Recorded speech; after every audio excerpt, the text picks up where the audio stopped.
Hello, I'm your everyday average Jonathan. I'm an ordinary guy with ordinary tools making extraordinary items.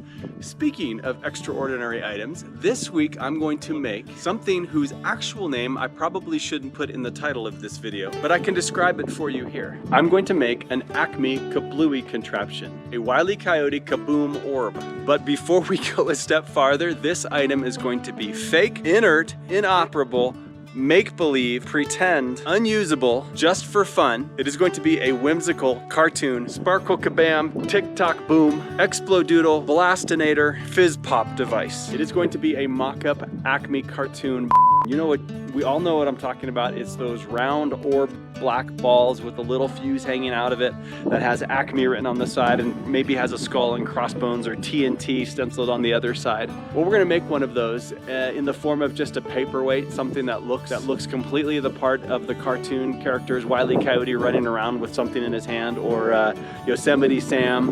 And in the process, we'll take a little exploration into the history of this visual characteristic that we see in this round orb. I just keep trying to stay away from the actual word. A good friend of mine who is in law enforcement recommended strongly that I don't use the actual word, so I'm not going to. But it should be a quick build, it should be fun, so without further ado, let's get to the shop and get started.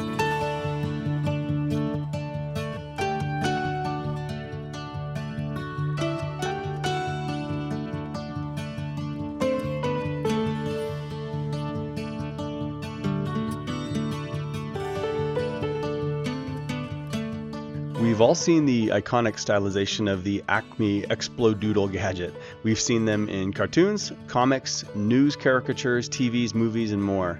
During the age of gunpowder, but before the advent of TNT, bombs were often metal balls filled with gunpowder. The round form factor that we're talking about was used the most because it's easier to make that than a box if you think about it. You're welding two halves of a ball together, and these were also being launched or shot out of mortars or cannon, so that round shape was also the most efficient there as well. But with the advent of TNT in 1863, bombs and explosives could be almost any shape, and many did not need to have a metal encasement at all. Still, the cultural image, the classic image of that black orb device remained. In 1857, a magazine called Harper's Weekly came into existence in the United States, and over the next several decades, it became the most widely read magazine in the entire US. Harper's hired some of the very best artists of the time to create their visuals, and being that they were an op-ed magazine and that they produced many satirical cartoons each year, Harper's did a lot to codify certain images into our nation's everyday consciousness. If you think about it, the purpose of a cartoon is to convey the most amount of information necessary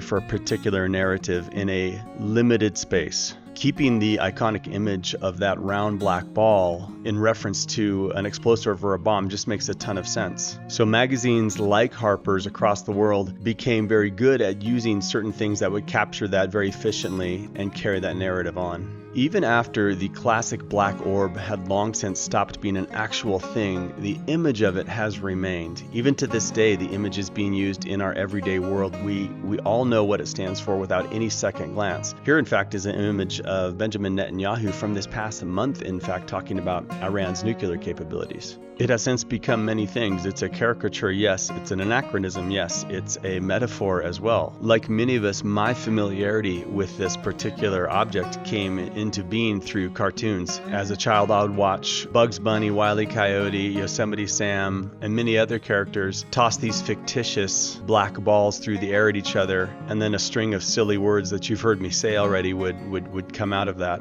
So I guess you could say I have this whimsical childhood, silly fascination with these sorts of things, as I do with other fantastical things that might not be from cartoons, but bringing this into existence was just a trip down memory lane, if you will, of tinkering with objects and icons from my childhood. So normally I would make the steel ball for this particular device, but in this case I was lazy and actually found a spot online to buy these 6-inch steel diameter balls. So I bought two, and I don't know a better way to clamp down a 6-inch steel ball. My vices are not big enough, or at least I thought they weren't big enough. So I wanted to drill this hole and widen it out because my intention was to fill this with rocks and dirt to give it a little bit more weight and a little more presence. But I didn't have a place to lock this down, so in between the old legs, this is called hillbilly kegels. I've been thinking a lot about my pelvic floor recently, and yeah, anyways. So the word bomb comes from the Latin bombus or the Greek bombos, and it's actually kind of an interesting study on the term onomatopoeia, where a sound resembles or suggests that which it describes, because it actually does mean boom or buzzing. That's the Latin etymology. I'm not really certain why the form factors of the bombs that I've seen in cartoons have that little spigot, that little spout that sticks off the top that the fuse goes into, but nonetheless, it's part of that iconic imagery, so I'm making that here. I collect rings, I collect bits and bobs all the time, so this little piece of pipe that I cut off fits really well into this cap, and it makes kind of a perfect fitting. I put a washer in there, I put a little tack weld on there just so that it's going, when a fuse that I'm going to try to make does go in it, it doesn't just flop about, it's captured a little bit. And of course now I'm just going to go ahead and tack weld and then fully weld this little, I don't even know what you call it, nozzle, spigot, periscope piece of metal onto the top. Because my welding is pretty much next to haphazard, I'm going to hit this with a grinder and give it a nice smooth transition to the round part. Now what I'm doing, I am going to be making fuses in my home kitchen, and because I am not an anarchist, I will not disclose the recipe. People often say, oh, you can make it with the very things that were in your home. That wasn't the case for me. There was something that I had to order up, but just using some I think it's just regular twine here and coating it in this little mixture. It makes a bit of a paste, and then here you see me separating it out. It was still pretty hot. That paste was quite hot on the old finger tippies, but after baking it, it looked nothing like a fuse. But upon lighting it, I was very surprised. It behaved exactly like I think a fuse would behave. I was really, really impressed. Also, my kitchen and the rest of my house was filled with probably toxic smoke, so I spent the next 15 minutes airing out the entire house at 20 degrees. I just wanted to try this. I wanted to see if this would burn through snow, if I placed some of it on a pack of snow, and I'll be damned, the thing burnt right through a pile of very, very wet, fresh snow. No way, that's crazy.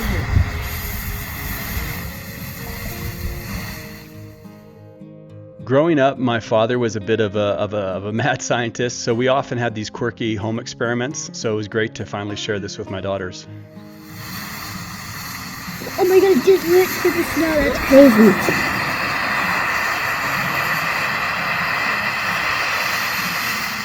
Oh my god. Is that cool? Oh, it's not done! Stand back! I'm not.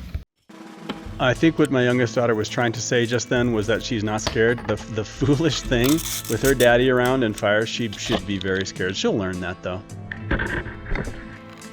So here ensues a bunch of rigmarole using painter's tape and paint and stencils that wouldn't form over. And as you can see, I'm really, really good at this stenciling thing. I mean, look at that. No, that's a piece of crap. So I take that off and I decide I'm going to spray paint it on, and that didn't work either. So I'm going to remove that with my bare hand. You know, who knows? Try it again. It's still, none of this stuff worked. So I just decided that I was going to buckle down, cut each letter out, and try to tape it on individually. And here we have painter's tape. So I don't know if this is a known fact to most, but I hate painter's tape. And there's a reason that painter's tape is blue. It's been told that blue is a calming color, and you're going to need it because anytime you use painter's tape, the level of rage that boils and simmers from inside is palpable.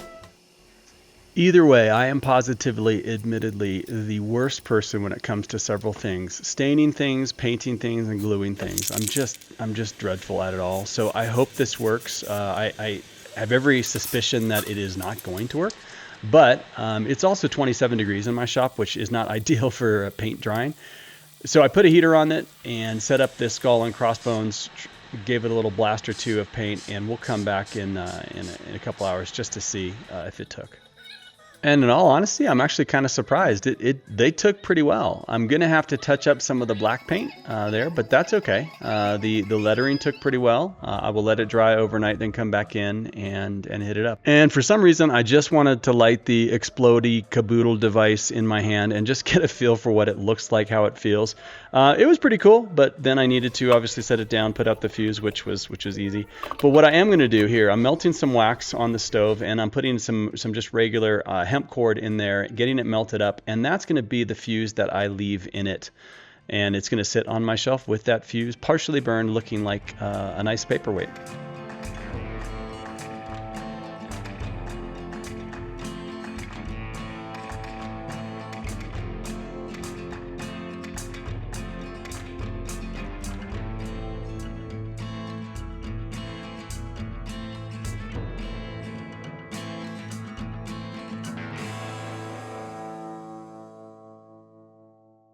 Well, thank you for joining me for that build. That build was a lot of fun. It was a very simple build, very interesting. The entire time that I was doing it, I kept feeling like the feds were looking over my shoulder at what I was making, and they probably are. If I was the feds, I certainly would be taking a look at that.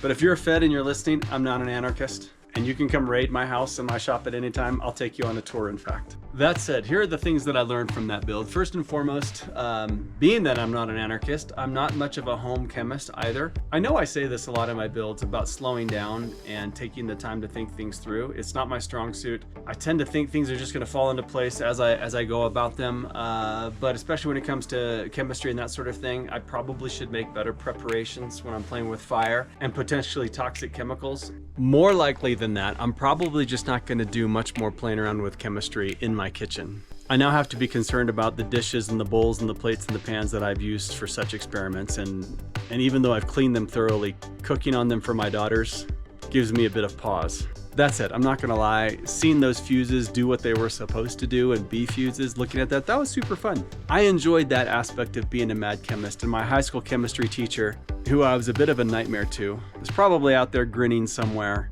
or shaking his head or shaking his finger at me like he did when I was in high school. And the last thing I learned is just a continuation of the same thing I've known and learned over and over again, and that is me and paint, stains, or glue. We just don't mix. I'm a terrible painter. I do try pretty hard to be precise, but I'm anything but precise. So from now on, I'm gonna outsource my painting to one of my daughters, because even though they're only 6 and 8, they could do a much better job than I can at it, I'm certain. That's it for me from this week. Next week, I'm gonna begin a project that I'm really excited about and kind of honored in a way.